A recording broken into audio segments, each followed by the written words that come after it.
I am honestly very conflicted on how I feel about this, and if you're wondering what, let me explain. So tonight's episode of TNA opens with a 20-man over-the-top battle royal where the winner will face Frankie Kazarian for the TNA World Heavyweight Championship. So, maybe we should have a massive winner, somebody we know. No, Bear Bronson wins it. Bear Bronson. I know he made an appearance. His only appearance at TNA so far, I believe, was on the pre-show of the previous pay-per-view. That's the only time we've ever seen him. This was his first actual appearance on TNA, I believe. Well, yeah, it is. I watch TNA every week, so I would know. We haven't seen him before. What? This is the main event scene. This is for the World Heavyweight Championship. What? Now, I have no problem with Bear Bronson. I don't know much about the guy. I know he's a decent wrestler. I think he was in AEW for a while. Don't quote me on that. But man, for your World Heavyweight Championship that's already seen as a championship that's in the gutter since you took it off of Mike Santana, to have Bear Bronson challenge for it, unless you're giving this guy a massive push, which I doubt, this is not going to mean anything. What was Frankie Kazarian's last challenger? JDC?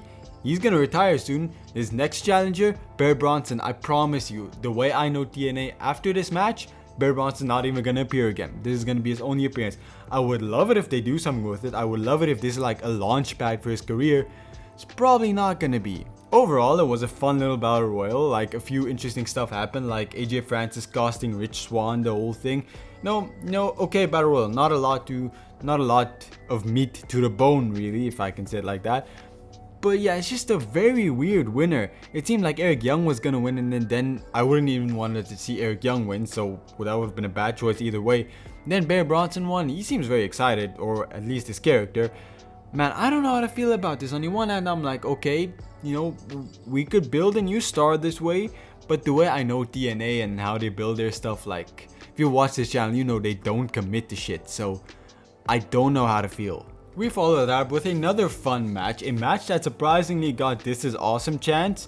It is the Angel Warriors versus Myla Moore and Tessa Blanchard. Their new name is the Diamond Collective. We're going to address that in a second because that happens in a promo afterwards. This was indeed a fun little match. I enjoyed it. Lei Yingli and Xia Brooks, I do end up picking up the victory. And I want to address this. It's they've been building towards Tessa Blanchard versus Lei Yingli last week, or at least that was the setup for this match, and it seems like they're going to continue building it. Does anyone really care about Tessa Blanchard anymore? Because out of all the women in this match, I care about Tessa Blanchard the least. I don't hate her like a lot of people hate her. I don't care. I'm indifferent to her. I don't see anything there that gets me to care. She's kind of bland.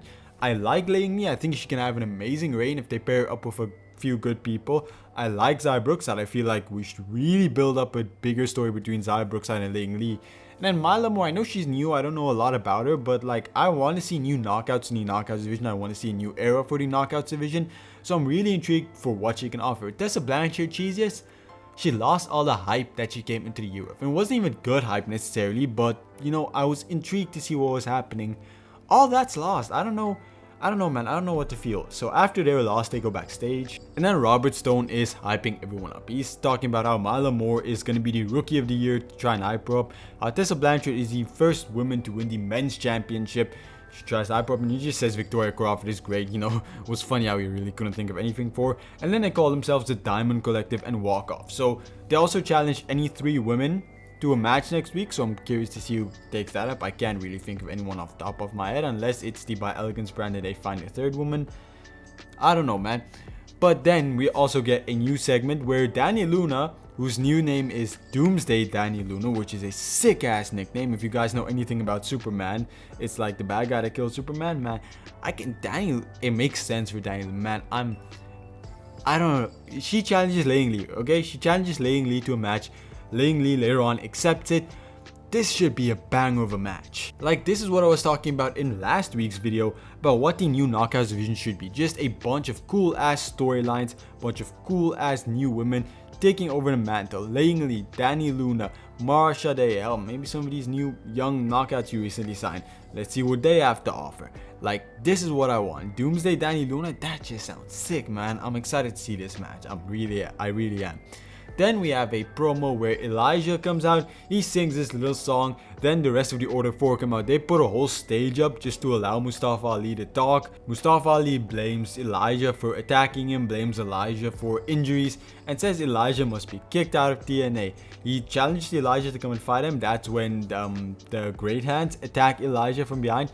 He easily overpowers them. He then walks up the ramp. Agent Zero tries to interfere, but Mustafa Ali says no. Tasha Steelz gets in the way of Elijah. Elijah picks her up and tries to move her out of the way, but then he gets hit with a guitar to the back by Mustafa Ali. Is it weird to say that I'm more excited for a match between Agent Zero and Elijah than Mustafa Ali and Elijah? Like, I don't mind the feud, right? It's a good mid-card feud, but something just, it doesn't fit for me exactly. But Agent Zero versus Elijah, that should be a dope ass match. That's the thing I'm most excited to see out of this feud, if we do end up getting it. Probably not. I don't think they want Agent Zero to lose, and Elijah is definitely not going to lose until he either loses to Mustafa Ali or wins this feud. And then we have the main event. Yeah, it was a pretty short show. Actually, a lot of this show was filled with recaps of what happened on NXT Saturday Night's main event, and then a lot of promo for the AMC deal and some like backstage show stuff they had, like WWE Unreal stuff. Not WWE Unreal, but their own version of it, hell. So then we get to the 5-on-5 main event, and hell, like, the entries were quick. It felt like there was an entry every 30 minutes, and that's fine, that's not an issue, but it felt like the match moved quick and you really didn't have a chance to breathe or have a chance to show anyone off. The major thing that happened during this match, as Matt Hardy came down to the ring, he got attacked from behind, and then later on Vincent and Dutch came and then kidnapped him, and then they just left. So it was a 5-on-4 match for the rest of the match because Matt Hardy just wasn't there. Santino was the last person to enter, and then TNA won. They managed to defeat NXT in this invasion in a 4-on-5 situation with one of their competitors being a manager. If this isn't the end of the NXT invasion, I don't know what is, man, because I don't know how you come back from that. Hell, Charlie Dempsey wasn't even in this match, and he's technically a part of this whole invasion too. Robert Stone, it doesn't seem like he's part of it anymore. I don't know what he's doing here anymore, but I guess he's part of it in a way. So yeah, it has to be over. Afterwards though, Arianna Grace comes into the ring. She kicks her dad in the nuts, and that explains why they were so friendly on NXT. I don't know if they mixed up the timing, or maybe, you know, NXT was just a prelude to what was gonna happen. But I do enjoy this. I am enjoying the fact that Stax has really been the most interesting person coming out of this whole thing, and that Arianna Grace and him are now gonna be a power couple. Man, they really got me to buy into Stax. I don't know how, because he was so boring during the whole D'Angelo family breakup, and then afterwards he wasn't doing anything, and he's a double champion. I refuse to believe that the Heritage Cup doesn't exist anymore.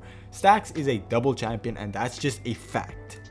But the show did end up in a little creepy way as Matt Hardy wakes up backstage, and then Vince and Dutch wake him up. They say that they can save him, they can make him even better. Dutch tries to give him a gift, but Matt Hardy rejects it and then runs away, and that's how the show ends. I'm curious as to what Dutch was going to give him, but man, I must say that the last few weeks I've kind of been indifferent on the Righteous. I've kind of been sitting on the fence. I do think they're cool. Their entrance has like an eerie feel to it, which I really like. It has. They do give off this cult-like feel, and I know that's the goal, but they're doing it very well. I'm really appreciative of it, because like cult gimmicks don't always work very well. And that's the end of this episode. This episode feels a lot like NXT's episode this week, not in how it was booked, but in how it felt.